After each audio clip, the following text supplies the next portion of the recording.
Hola, mi nombre es Jonathan Camacho Escobar, doctorando en el programa de doctorado interuniversitario en comunicación por la Universidad de Sevilla, Huelva, Cádiz y Málaga, concretamente en mi caso por la Universidad de Sevilla, en la línea de investigación de publicidad y relaciones públicas en lo referente al visual merchandising y retail. Fui licenciado en Publicidad y Relaciones Públicas por la propia Universidad de Sevilla y luego posteriormente realicé estudios de posgrados en el IED de Madrid sobre Fashion Retail y en la Universidad Complutense de Madrid con un curso de experto en Relaciones Públicas, Protocolo y Visual Merchandising. En lo referente a mi tesis, el título propuesto es Visual Merchandising Internacional, influencia del marketing en el comportamiento del consumidor en el sector del fast fashion retail. Con más de 15 años de experiencia en este sector, esta investigación se presenta como una oportunidad perfecta para analizar ideas, desarrollar conceptos e incluso proponer un modelo práctico que nos permita conocer el comportamiento del consumidor en el sector del fast fashion retail en profundidad y que también abra las puertas a futuras investigaciones dentro de este campo. Una investigación interdisciplinar que no solo bebe de la comunicación, sino también de otras disciplinas como son el marketing, la psicología, la sociología, la ética e incluso la estética, y cuya justificación la encontramos en la necesidad de identificar buenas prácticas de gestión y aplicación del merchandising que puedan ser replicadas y adaptadas en otros contextos del retail contemporáneo, sobre todo en mercados emergentes o en procesos de transformación digital. El objetivo principal que se plantea en este trabajo es conocer las estrategias de merchandising y marketing mix que utilizan las principales marcas del sector fast fashion retail en su desarrollo internacional, offline y online, así como su efectividad en el comportamiento del consumidor frente a la compra. Un objetivo principal que deriva a otros objetivos secundarios como son conocer cómo afectan dichas estrategias de merchandising en el sector del fast fashion retail actualmente, conocer qué temas vertebran sus principales aplicaciones, así como analizar los diferentes límites culturales, éticos, geográficos, geopolíticos que nos podemos encontrar entre mercados. Con esto me despido. Muchas gracias por esta oportunidad de participar en el primer Congreso Internacional de Doctorandos, que espero que disfrutemos todos.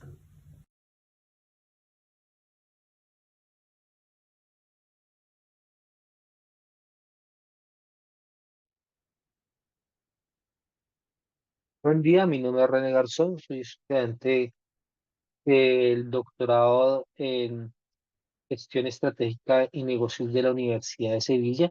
El día de hoy les vengo a presentar un trabajo sobre alfabetización financiera como motor del emprendimiento en jóvenes universitarios, donde encontramos básicamente una unión, o lo que pensamos es básicamente cómo el conocimiento financiero de los estudiantes universitarios empleado influye de manera significativa en el desarrollo de competencias en el espíritu emprendedor. En este orden de ideas, pues básicamente la literatura nos va a hablar sobre que la educación financiera o financial literacy se apropia básicamente de lo que es el conocimiento, las habilidades de gestionar, y los principales autores nos enfocan en esto. Sin embargo, pues el conocimiento financiero básicamente es comprenderlo, o reconocer efectivamente cómo se manejan las finanzas, pues es la primera etapa y lo que se centran los estudios, incluyendo el que he venido realizando. Hay varios estudios sobre educación financiera en forma general y cómo efectivamente se aprende, y encontramos que básicamente hay una fuerte apropiación del conocimiento en las primeras etapas de la vida, pero la utilización es más difícil y se da sobre todo cuando se tiene un negocio, cuando realmente se utiliza lo que tenemos.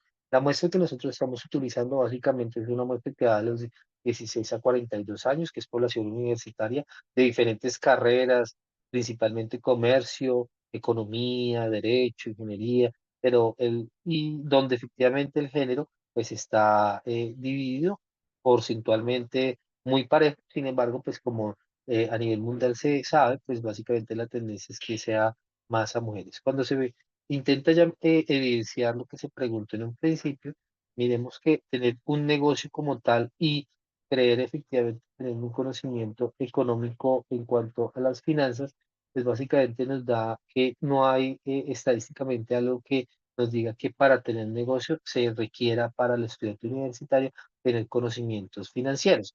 Sobre todo que cuando se evidencian las preguntas, pues está también muy partido lo que encontramos. ¿A qué me refiero yo? Pues que cuando se pregunta sobre conocimientos financieros, por ejemplo, estas dos preguntas, la muestra está muy partida y la respuesta mayoritaria es errada. Quiere decir que los estudiantes universitarios pueden tener conocimiento, pero a la hora de aplicarlo, digamos, en la vida práctica, por así decirlo, pues es más difícil la aplicación de esto y dudas mucho en su conocimiento. Es decir, que no saben no responde, hay una buena parte que evidentemente debe ser más, sobre todo que no se conoce la respuesta de manera inmediata. Cuando efectivamente se da también que hay un espíritu emprendedor, si hay un espíritu emprendedor, la mayoría de las personas quieren efectivamente tener un emprendimiento en forma general, pero pues efectivamente ese emprendimiento con el tiempo se va dando. Digamos que la conclusión que nosotros queremos dar acá es que, por una parte, no, la edad, efectivamente, y el semestre no es una opción necesaria para tener el emprendimiento. Parece ser que el emprendimiento, crear un negocio como tal, lo fuerza más efectivamente como las actitudes o lo que nos está dando como las condiciones de lo que tenemos, pero los negocios en muchas partes, por así decirlo, o en lo que nosotros tenemos, pues básicamente no perduran en las economías de vías de desarrollo como la colombiana, no perduran en el tiempo, el cual preocupa porque al hacer esta unión nos damos cuenta que efectivamente los personas jóvenes quieren tener un emprendimiento que no tienen tan claro uno de los componentes esenciales de este emprendimiento es lo financiero y no tienen como tan clara la idea financieramente para que esos establecimientos sean buenos y efectivamente tener un buen lineamiento efectivamente empresarial lo que sea. Esto es lo que nos está arrojando los resultados en este momento de nuestro estudio, lo cual efectivamente es un componente importante y valioso para fomentar participación de la educación financiera y comprender y acoger mejor estos textos. Agradezco mucho la invitación. Muchas gracias.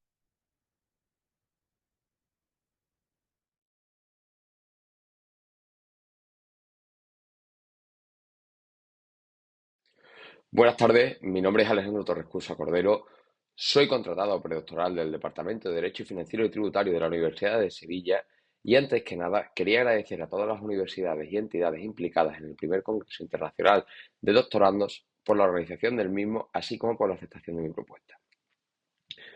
Mi tesis doctoral se titula Defectos en la regulación de los procedimientos tributarios, análisis de la litigiosidad a través de la jurisprudencia del Tribunal Supremo.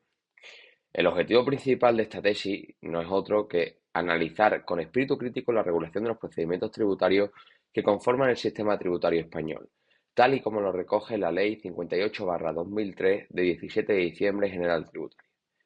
Estos procedimientos son cinco. El primero de ellos gestión, el segundo es inspección, el tercero es recaudación, el cuarto sancionador y el quinto procedimientos de revisión.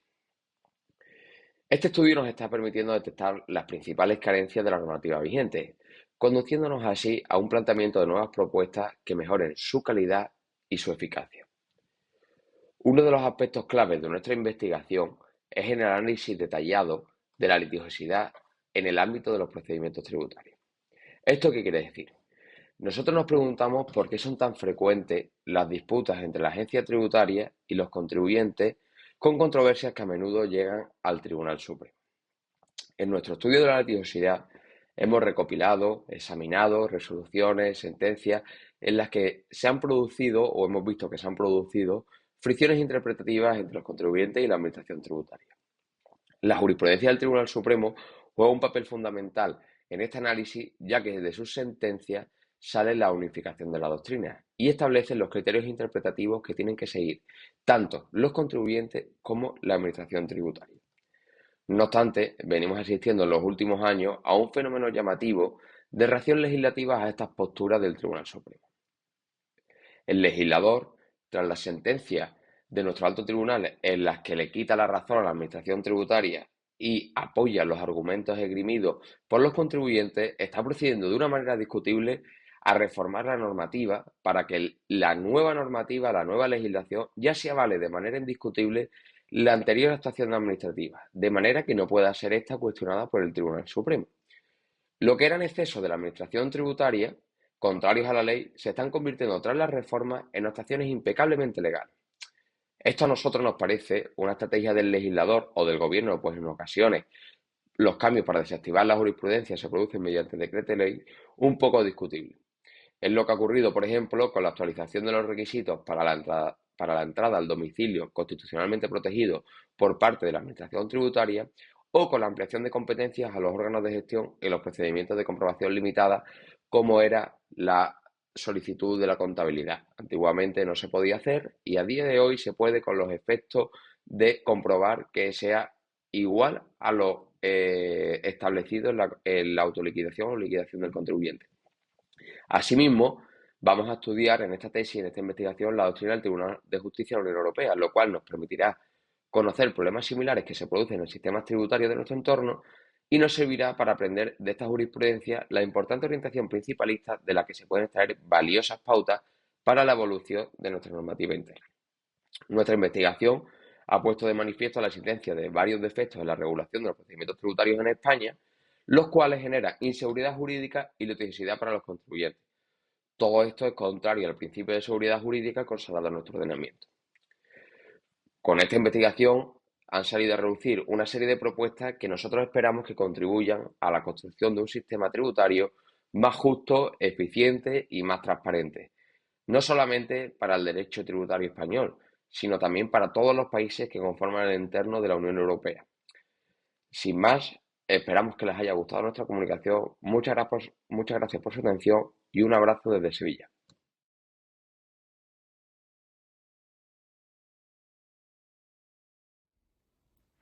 Hola, mi nombre es Úrsula y soy doctoranda en el programa de doctorado de Derechos Humanos y Libertades Fundamentales por la Universidad de Zaragoza. En primer lugar, me gustaría agradecer al comité organizativo por dar la oportunidad a los doctorandos de publicar sus resultados. El título de mi tesis doctoral es El amparo del derecho internacional humanitario a los corredores humanitarios en conflictos armados. Análisis de su aplicación práctica. El tema, como se puede ver, es muy actual y sensible, dada que la protección jurídica que reciben los corredores humanitarios actualmente se ha visto comprometida. Para aquellas personas que no estén familiarizadas con el término de corredor humanitario, se entiende aquellos acuerdos llevados a cabo entre dos o más partes beligerantes, cuyo objetivo es establecer pasos seguros dentro de conflictos armados. Estos pasos seguros se establecen en unas zonas geográficas concretas y durante un tiempo determinado. El objetivo suele ser llevar a los civiles de zona hostil a zona segura, también dar la oportunidad a organizaciones internacionales de prestar ayuda humanitaria y también ayuda sanitaria, o la evacuación de muertos. El tema es muy urgente y complejo, como se puede ver en las noticias cada día. En Gaza, Ucrania, Siria, se llevan a cabo ataques a corredores humanitarios.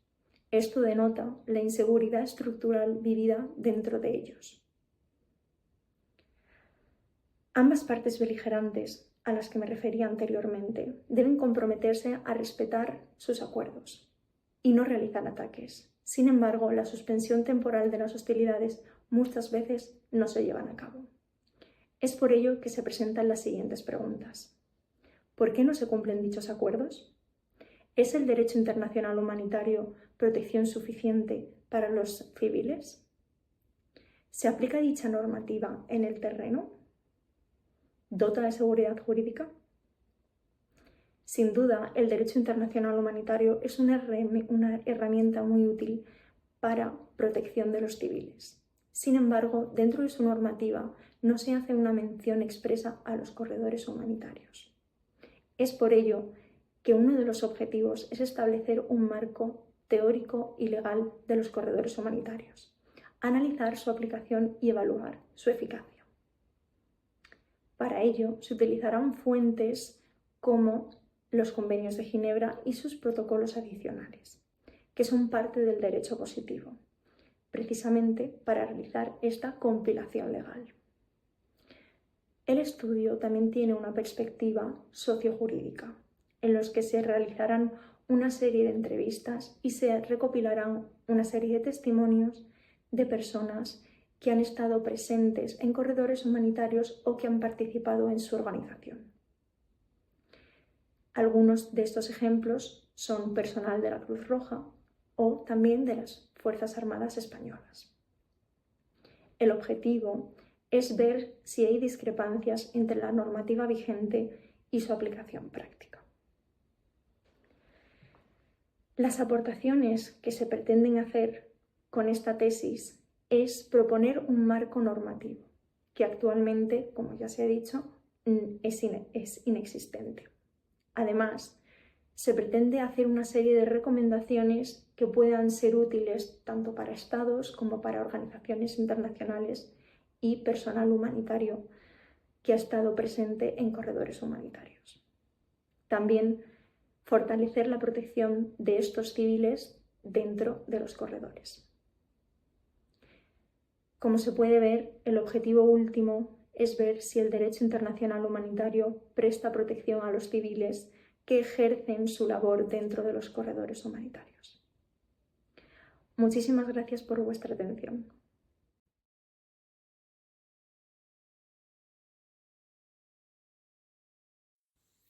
Muy buenas. Os voy a presentar un esbozo esencial de la tesis doctoral que estoy desarrollando en el Departamento de Historia Contemporánea de la Universidad de Sevilla. La tesis está centrada principalmente en el fascismo en España y analiza desde los contornos básicos de la ideología fascista, sus diferencias principales con el nacionalsocialismo, que es una ideología diferente, a pesar de que popularmente se considera lo contrario, y también con respecto al comunismo de matriz marxista y especialmente soviético, una ideología con la que comparte elementos, pero también fuertes diferencias. Una vez realizado este esbozo principal, el centro neurálgico de la tesis, por así decir, se va a concentrar en el fascismo en España, pero particularmente en lo que fue la Falange Española, el movimiento acaudillado por José Antonio Primo de Rivera y que posteriormente, tras el fin de la Guerra Civil y del asesinato de José Antonio, fue instrumentalizado por el dictador Francisco Franco y por todo el régimen que en torno a su persona se creó. Ahí es importante tener en cuenta el origen revolucionario de la ideología fascista, sus contornos también decididamente revolucionarios y además cómo esto se proyecta sobre un programa que es, por supuesto, revolucionario. Hay que tener en cuenta que el fascismo en España originalmente está incardinado en la figura de Ramiro Ledesma y en menor medida de Onésimo Redondo, quienes por medio de la acción y por medio del pensamiento, uno y otro contribuyeron a hacer eclosionar posteriormente lo que fue conocida como Falange Española de las Juntas de Ofensiva Nacional Sindicalista, un movimiento político que fue tradicionalmente conocido como la Falange Española y que es diferente de la Falange que posteriormente sería instrumentalizada por el franquismo.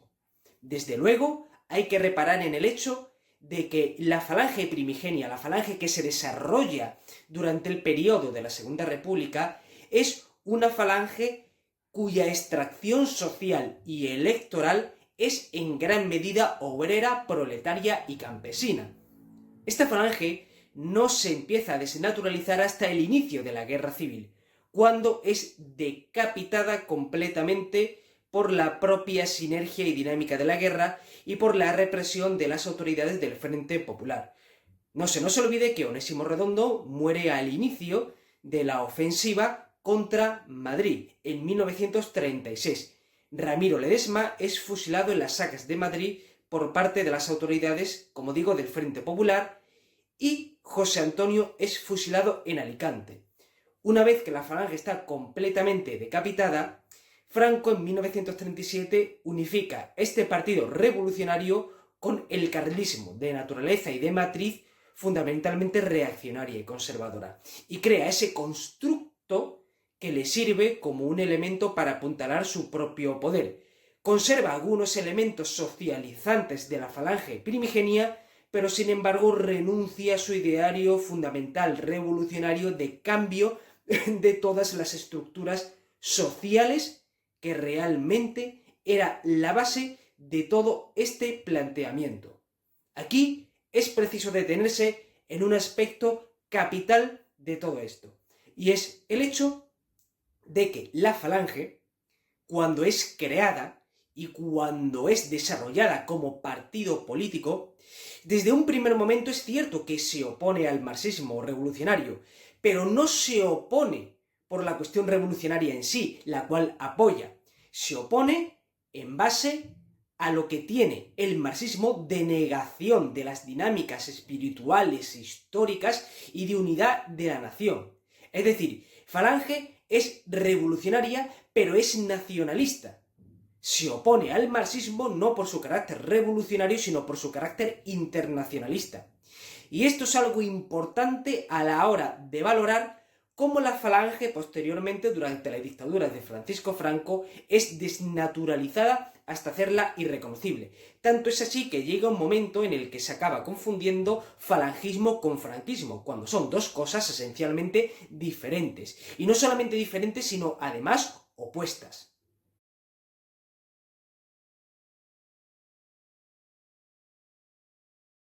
Hola a todos, un placer saludarles. Mi nombre es Julio Eduardo Hernández, doctorando en Derecho de la Universidad de Sevilla. Mi tesis doctoral se titula Viabilidad de la descentralización presupuestaria, perspectiva latinoamericana. ¿Qué motiva mi intención de desarrollar esta investigación? Que los gobiernos locales puedan reivindicar su participación y posición en el desarrollo y progreso del Estado, ante una administración pública y de financiamiento altamente centralista, mediante un proceso de fortalecimiento de su autonomía local, un aumento en su capacidad de gestión y de administración y una mayor disposición presupuestaria y de financiamiento. ¿Cuál es el planteamiento del problema? Los gobiernos locales deben de enfrentar un sinnúmero de retos que dificultan su desarrollo y capacidad de gestión ante un centralismo sistemático e instituido, tanto legalmente como en la práctica. ¿Cuáles son algunos de estos desafíos? Mecanismos de elaboración, aprobación y ejecución presupuestaria altamente centralistas. Poca recaudación tributaria por tener bajo su responsabilidad un número limitado de impuestos. Una dependencia permanente en la voluntad del poder central de apoyarles en sus programas de progreso municipal y una sumisión a las transferencias municipales asignadas en los presupuestos de ingresos y egresos del Estado, que suelen ser insuficientes para hacer frente a su desarrollo local, entre otras dificultades, siempre derivadas de una sistematización centralista de las facultades y de los presupuestos del Estado. ¿Cuáles son los objetivos de mi investigación? En primer lugar, y como objetivo principal, es poder determinar si es o no viable descentralizar el presupuesto de ingresos y egresos mediante un proceso de municipalización de ciertas facultades y presupuestos atribuidos a la Administración Central del Estado. Segundo, poder establecer cuáles son las ventajas y desventajas de la descentralización presupuestaria, tomando en cuenta los factores sociales, culturales, políticos y económicos.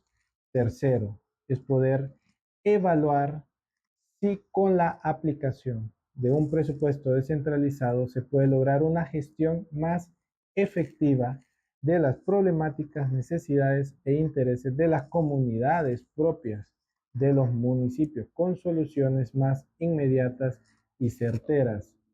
Cuarto, es poder desarrollar mediante un ejercicio de derecho comparado una propuesta y un modelo de centralización presupuestaria que pueda tener aplicabilidad en los diferentes ordenamientos latinoamericanos, con un estudio amplio y certero que evidencie que con una mayor liquidación presupuestaria y con una gestión efectiva de los programas de progreso municipal se puede lograr un desarrollo estatal. ¿Cuál es mi hipótesis? Y con esto concluiré. Es que con la aplicación de la descentralización presupuestaria y con la delegación de ciertas facultades del gobierno central a los gobiernos locales, se puede lograr una efectiva ejecución y gestión de los recursos estatales, por tener las autoridades municipales un conocimiento más inmediato de las problemáticas, necesidades e intereses de sus propias comunidades, afianzando la función pública de la administración municipal y estatal. Todo esto con la noción de que se puede lograr un progreso del Estado mediante un proceso de desarrollo de una premisa menor a una mayor. Esto a grandes rasgos ha sido un pequeño resumen de mi investigación. Ha sido un placer compartirlo con ustedes. Un saludo a la distancia.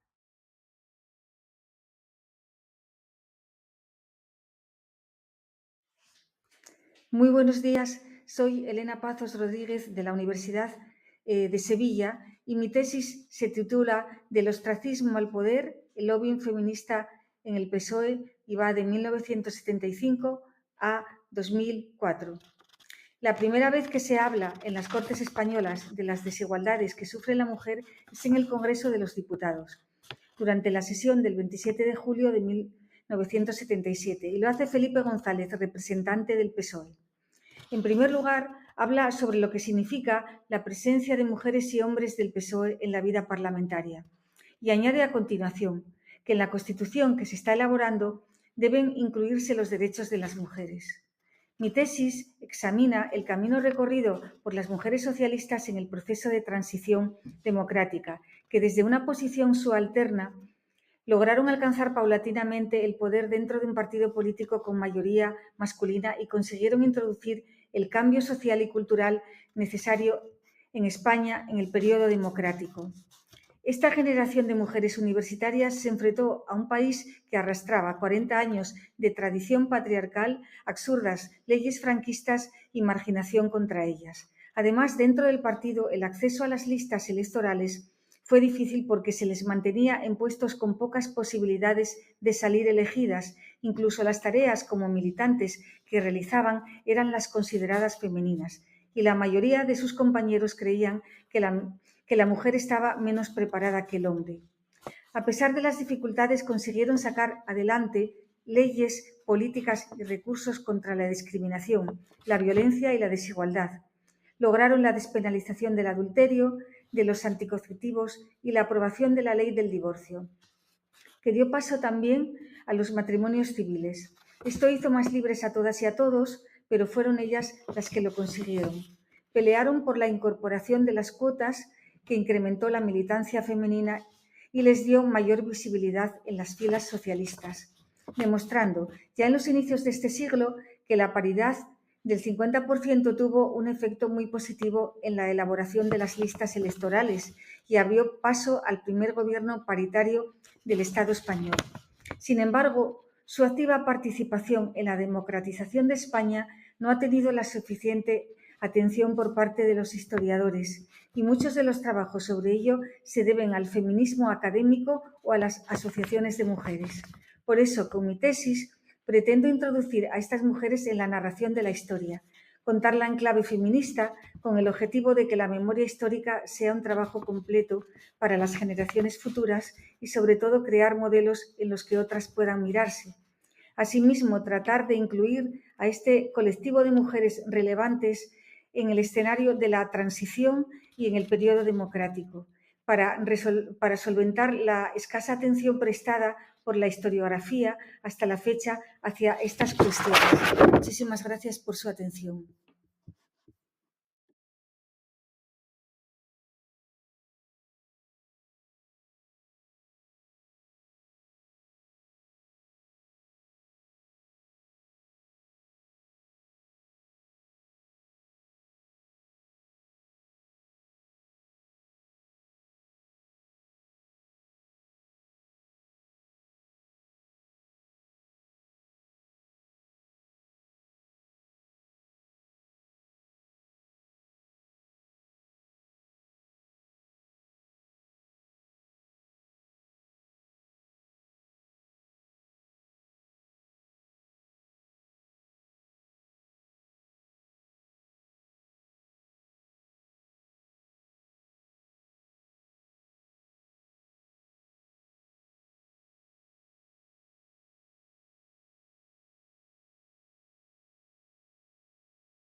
Muy buenas, encantada de estar en este primer Congreso Internacional de Doctorandos. Soy Ana Blanco Ayala y voy a presentar mi tesis en 5 minutos titulada Promoción de la práctica de actividad física, inclusión social y aculturación de mujeres inmigrantes o AFISAMI.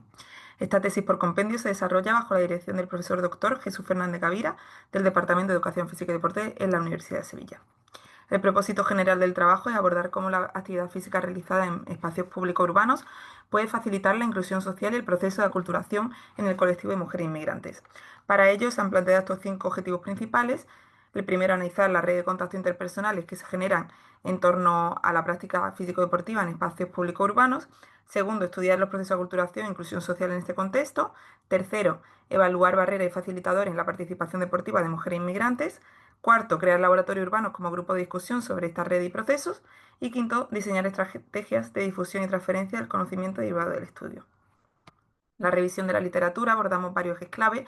Primero, aculturación entendida como un proceso multidimensional, según Schwartz, que implica adaptación cultural, psicológica y social. Estudios recientes como los de Luces y datos de la OIM nos ofrecen un panorama actual sobre la migración y los desafíos específicos que enfrentan las mujeres inmigrantes.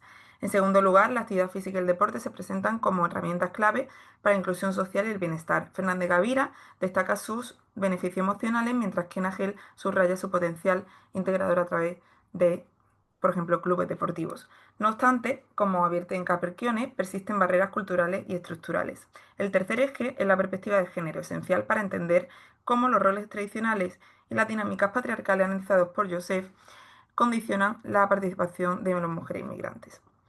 En cuanto a la metodología y calidad científica, esta investigación parte de mi propia revisión de la literatura, siguiendo estándares reconocidos como Prisma, Cochrane, SRQR, Consort y aplicando criterios SMART para garantizar rigor y relevancia. Esta revisión sistemática ya está publicada y será el primer artículo del compendio para mi tesis. El diseño metodológico es mixto, combinando enfoques mayormente cualitativos que cuantitativos. Adoptamos una perspectiva multidisciplinar abarcando áreas como urbanismo, deporte, inmigración, cultura y sociología. El proyecto de tesis tiene en principio una duración de 36 meses dividida en 3 fases principales. Desde la primera fase, desde los meses 1 al 10, se realizará el marco teórico y se empezarán a diseñar las herramientas. La fase de intervención, entre los meses 11 y 35, se llevará a cabo el trabajo de campo, recogida y análisis de datos. Y en la tercera fase de formación y difusión, que es transversal a todo el proyecto, se realizará la transferencia del conocimiento. Además de las fases, nuestro plan de trabajo se estructura en 5 bloques principales. Cada bloque incluye tareas específicas para cumplir con nuestros objetivos de investigación. El primer bloque es la gestión administrativa y financiera. El segundo comprende el estado del arte, la revisión de la literatura, identificación de espacios y redes, análisis de necesidades, etc. El tercer bloque es el trabajo de campo, diseño del estudio y herramientas, observación y análisis, grupo de discusión, etc. El cuarto bloque es la formación del propio investigador, mi propia formación, concursos, formación docente, estancia, etc. Y el quinto bloque engloba la comunicación y diseminación, el plan, explotación de resultados y transferencia. Nuestra muestra incluirá 8 localizaciones en Sevilla para el estudio del espacio urbano, 24 redes de contacto con un total de 96 participantes y grupos de discusión con entre 5 y 8 participantes por grupo. Se incluirían instrumentos como la guía Prisma para revisiones sistemáticas, cuestionario y entrevistas semiestructuradas, observación participante y no participante en espacios urbanos, recolección de datos mediante grabaciones de audio, notas de campo e imágenes y programas de análisis cualitativo como software como Atlas-T o en vivo. Se espera que mediante la actividad física en espacios públicos se favorezca la inclusión social y la aculturación de estas mujeres, se identifiquen barreras específicas que dificultan la participación de mujeres inmigrantes en actividades deportivas, los laboratorios urbanos sean herramientas clave para la toma de decisiones y diseño de políticas públicas inclusivas, y se propondrá la creación de una comunidad online y guías de buenas prácticas para fomentar la interacción y la inclusión social a través del deporte.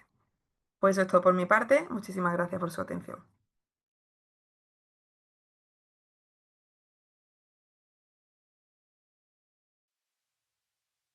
Hola, el título de mi tesis es El inconsciente es la política, el concepto de sujeto político del inconsciente desde las nociones de gubernamentalidad y deseo. Mi investigación parte de una pregunta que se vuelve cada vez más urgente. ¿Cómo explicar que los sujetos políticos actúan muchas veces en contra de sus propios intereses? ¿Por qué se adhieren a formas de poder que los oprimen y no solo eso, sino que se encuentran satisfacción en esta subordinación? La hipótesis que propongo es que esta aparente contradicción puede entenderse si articulamos dos marcos teóricos que, aunque rara vez se abordan en conjunto, ofrecen herramientas decisivas: la noción de gubernamentalidad en Michel Foucault y la teoría del deseo de Jacques Lacan. Desde Foucault retomo la idea de que el poder contemporáneo no actúa principalmente por represión o prohibición, sino mediante dispositivos que moldean la subjetividad. En el neoliberalismo, por ejemplo, este poder produce sujetos que se gobiernan a sí mismos bajo la figura del empresario de sí mismo, internalizando exigencias que antes venían de afuera. Se trata de una racionalidad política que opera desde el consentimiento, no desde la coerción. Desde Lacan, en cambio, el deseo no es expresión de una voluntad autónoma, sino una estructura inconsciente organizada por el lenguaje, el fantasma y el goce. El sujeto no es transparente a sí mismo, no sabe por qué desea lo que desea y muchas veces este deseo está capturado en montajes de goce que lo atan a formas de dominación. Mi tesis consiste en pensar que estas dos dimensiones, el poder que produce subjetividades y el deseo que orienta al sujeto desde el inconsciente, no son paralelas, sino que se entrecruzan. El deseo no está fuera del poder, está estructurado desde él y el poder, para ser eficaz, debe operar también a nivel libidinal. Por eso propongo el concepto de sujeto político del inconsciente. Un sujeto cuya voluntad no es expresión de autonomía, sino el resultado de una articulación entre prácticas de poder y montajes inconscientes de goce. La estructura de la tesis responde a 4 preguntas fundamentales que orientan cada capítulo. Primero, ¿quién habla? Aquí analizo cómo tanto Foucault como Lacan desplazan la idea de un sujeto soberano del lenguaje.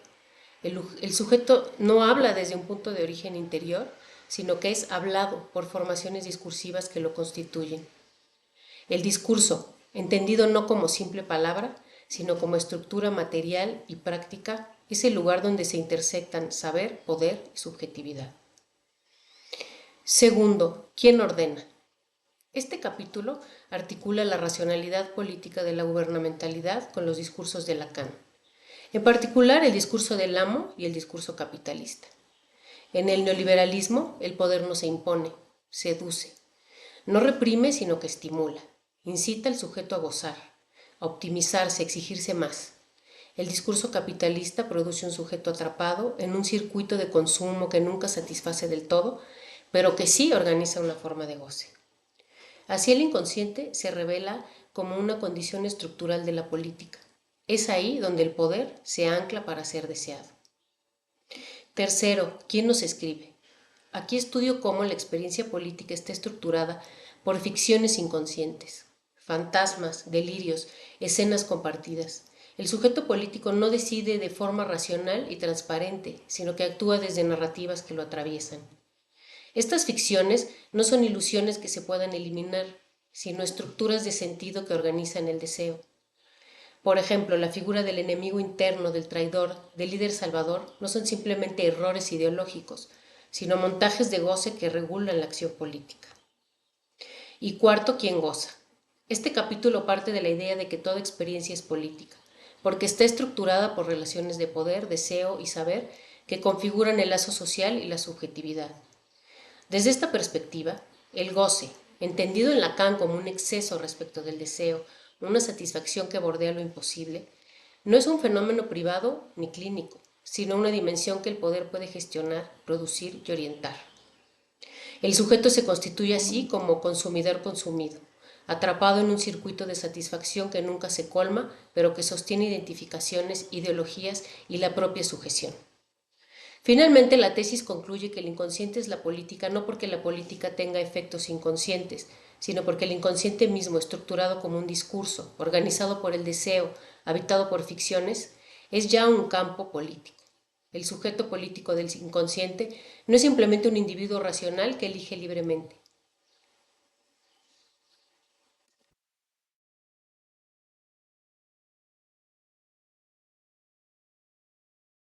Buenos días, yo soy Natalia María P. Mangracia y soy doctoranda del Programa en Derechos Humanos y Libertades Fundamentales de la Universidad de Zaragoza, donde estoy realizando la tesis que lleva por título Hacia una protección jurídico-penal avanzada frente a los ataques contra los derechos fundamentales de las mujeres y de las niñas a través de las TIC.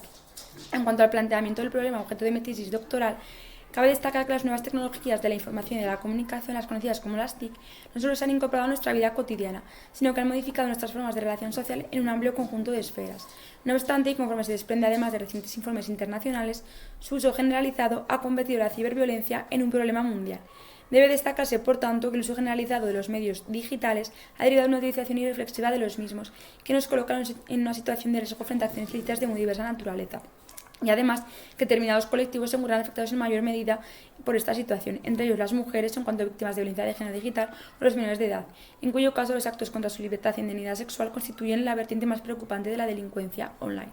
Además, estas formas de comisión delictiva que atentan gravemente contra derechos fundamentales de las mujeres y de las personas menores de edad experimentaron un inquietante aumento a raíz de la pandemia.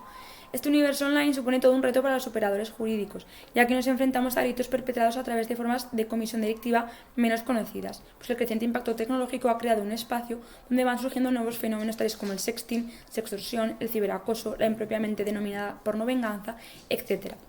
Además, nos hallamos ante una materia jurídica de plena actualidad y en constante evolución y expansión, por lo que los rápidos avances tecnológicos podrían incluso generar nuevas formas de ciberviolencia a las que es necesario dar respuesta. Debe subrayarse, por tanto, la importancia de estudiar esta nueva realidad para conocer mejor los diversos fenómenos ante los que nos encontramos y profundizar en las formas de hacerles frente. En suma, en líneas generales, la cuestión de fondo de mi tesis reside en analizar la incidencia de las nuevas TIC en los derechos fundamentales de las mujeres y de las niñas y su protección jurídico-penal, es decir, todas estas nuevas formas de comisión delictiva y realidades virtuales paralelas en las que se están reproduciendo fenómenos delictivos. Y junto a ello también el estudio de otras cuestiones estrechamente relacionadas con el objeto principal, teniendo en cuenta que además estoy prestando una especial atención a la cuestión en el ámbito de mi comunidad autónoma, Aragón, realizando un particular estudio en este ámbito territorial, concretamente la evolución jurisprudencial de la materia en el mismo. Y, como señalaba, también otras cuestiones estrechamente relacionadas con el objeto principal, tales como la relativa a si las tecnologías también pueden ser el propio objeto de medidas penales, es decir, si como consecuencia de la comisión de un delito sería factible o posible, por ejemplo, restringir o prohibir la posesión o el uso de medios digitales, el acceso a Internet o a parte de sus contenidos, etc. Sin embargo, en este sentido partimos de que si bien el legislador ya ha tipificado algunos ciberdelitos, ha desatendido lo que serían las penas de carácter informático o ciberpenas, pues no existe hoy por hoy ninguna pena específica que se pueda aplicar directamente que haga una referencia explícita a las TIC, si bien ha de considerarse que la irrupción de las mismas en la actividad delictiva sí que provoca la necesidad de modificar el contenido de las medidas penales actuales, aunque a estos efectos numerosas resoluciones judiciales ya han acudido de una forma un tanto torticera e inadecuada y además vulnerando principios básicos y derechos fundamentales a otras vías, que también están siendo objeto de análisis en la tesis en un capítulo independiente. Junto a ello, también estoy analizando una serie de nuevas iniciativas e instrumentos legislativos de gran relevancia en la materia. Por ejemplo, la reciente directiva del Parlamento Europeo y del Consejo de 14 de mayo de 2024 sobre lucha contra la violencia contra las mujeres y la violencia doméstica. También el todavía más reciente proyecto de ley orgánica para la protección de las personas menores de edad en los entornos digitales o el Pacto de Estado contra la violencia de género, ya que todos ellos prevén medidas en relación con la denominada ciberviolencia de género o contra los menores de edad. Para todo ello, me marca una serie de objetivos específicos a desarrollar a lo largo de la tesis doctoral. En primer lugar, el particular estudio de cómo han ido apareciendo todas estas nuevas formas de comisión delictiva resultantes del uso expansivo de las TIC con la vulneración de relevantes bienes jurídicos. Junto a ello, el análisis de los fenómenos tecnológicos que, en concreto, afectan de manera desproporcionada y específica a derechos fundamentales de las mujeres y de las niñas. Por otro lado, el análisis de la regulación vigente en nuestro Código Penal y, en relación con ello, el examen de la posible tipificación de ciertos delitos o otro tipo de conductas en el ámbito digital. Y además, como he comentado, estoy realizando una particular investigación en Aragón, en concreto el estudio de la evolución jurisprudencial en este ámbito territorial y, por último, otras cuestiones estrechamente vinculadas como la de las limitaciones de uso de las TIC como posibles medidas penales específicas para determinados delitos cometidos a través de las mismas. También la posible modificación del catálogo en este sentido, del catálogo que actualmente se prevé en nuestro Código Penal y de las soluciones a las que se ha recurrido esta actualidad por nuestros tribunales. Esto sería todo, muchísimas gracias por su atención y ha sido un placer compartir esta síntesis del objeto de estudio de mi tesis doctoral que espero que haya sido de interés.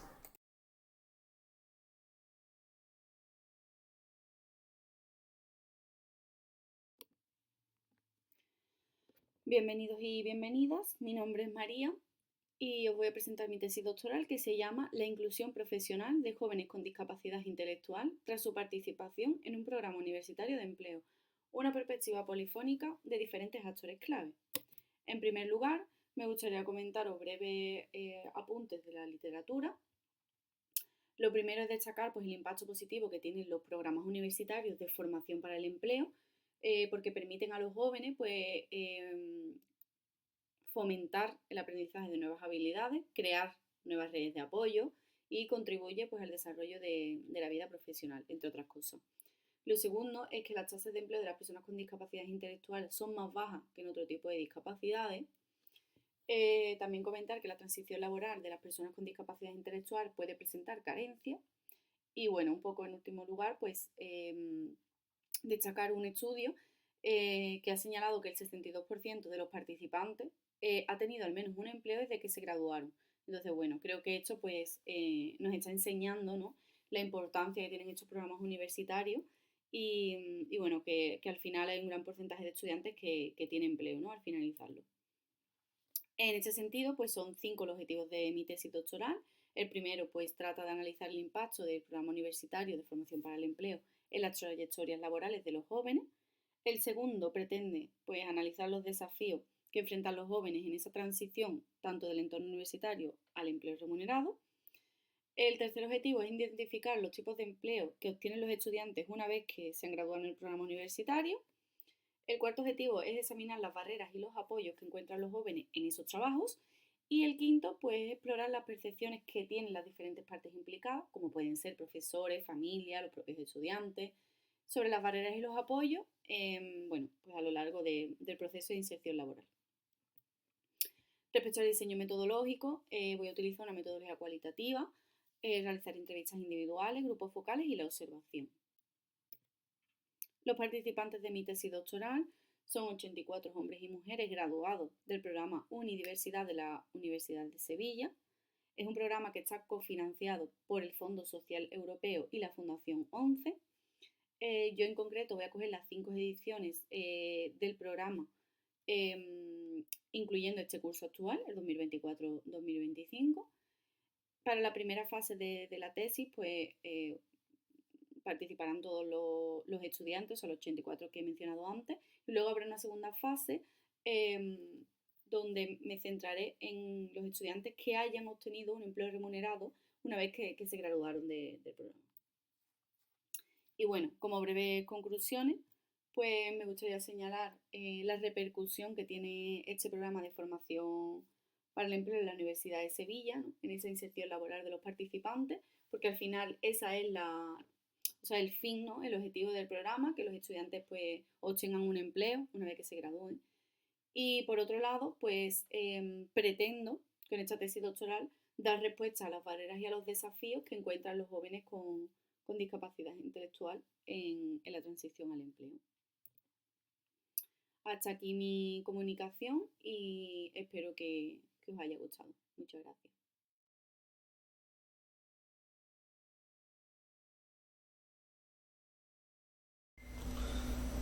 Buongiorno a tutti e consentitemi di esprimere il mio ringraziamento all'organizzazione di questo evento che ci dà l'opportunità di presentare i nostri lavori di ricerca.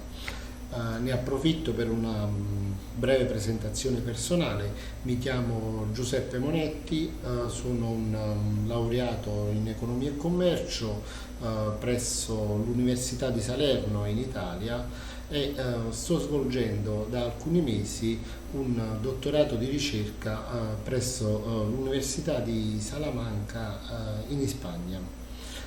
L'oggetto del dottorato si può sintetizzare in un lavoro di ricerca che vuole approfondire quelle che sono le problematiche sempre attuali in tema di cosiddetta fiscalità dannosa, fiscalità al ribasso, e mi riferisco sostanzialmente a una forma di concorrenza sleale che si ha tra gli Stati dell'Unione Europea che utilizzano la leva fiscale per attrarre investimenti e molte volte in maniera scorretta e a danno dell'intero sistema europeo.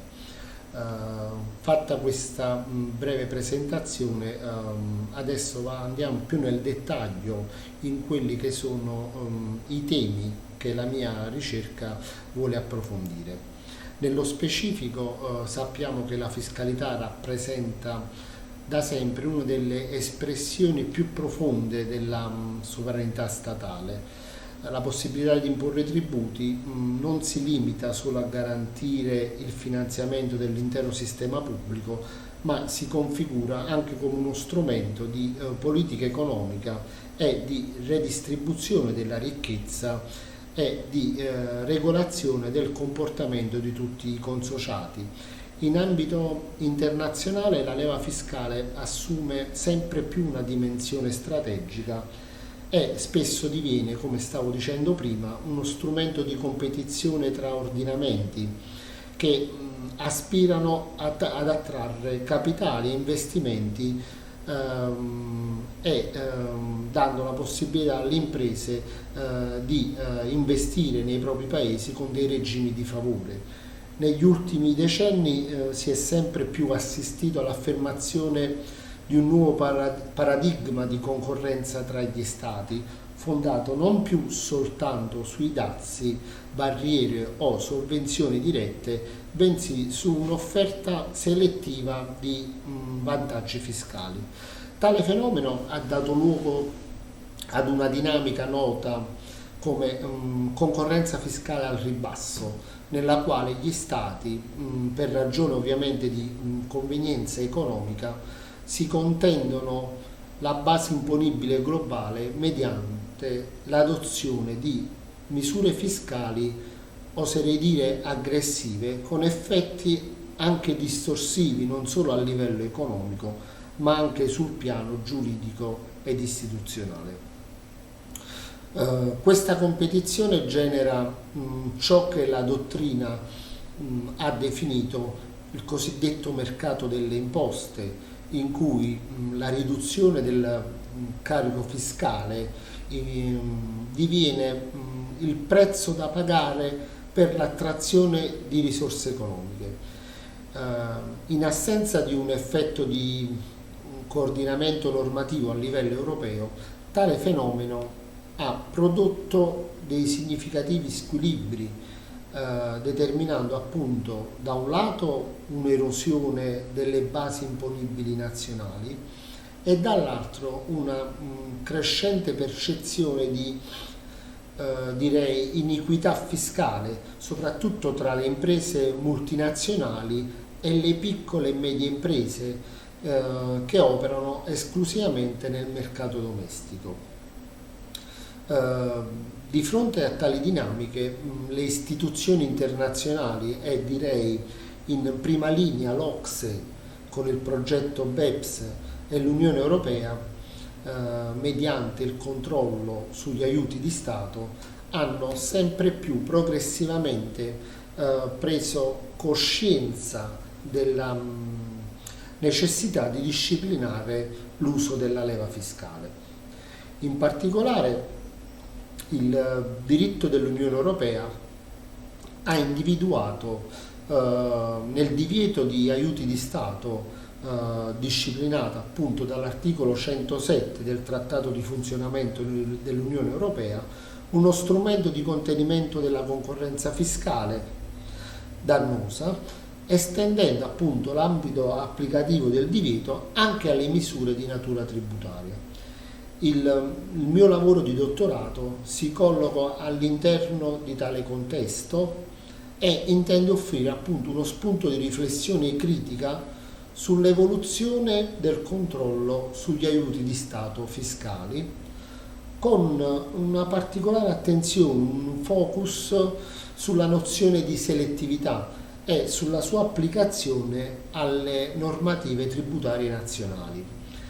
Il cuore dell'indagine risiede nell'analisi del dialogo che attualmente c'è tra Corte di Giustizia, Commissione Europea e Stati membri, nonché nell'esame della tensione tra la sovranità fiscale nazionale, l'obbligo di preservare una concorrenza non falsata nel mercato interno. Attraverso una ricostruzione sistematica della giurisprudenza e attraverso un confronto con la dottrina più autorevoli, la tesi di dottorato che mi accingo a svolgere propone una nuova categorizzazione della selettività fiscale, che è finalizzata a chiarire i limiti oltre i quali l'autonomia tributaria degli Stati si trasforma in abuso ed è quindi suscettibile di una censura da parte delle istituzioni europee. Vi ringrazio per l'attenzione e ne approfitto per rinnovare i miei ringraziamenti all'organizzazione. Un saluto a tutti voi. Grazie.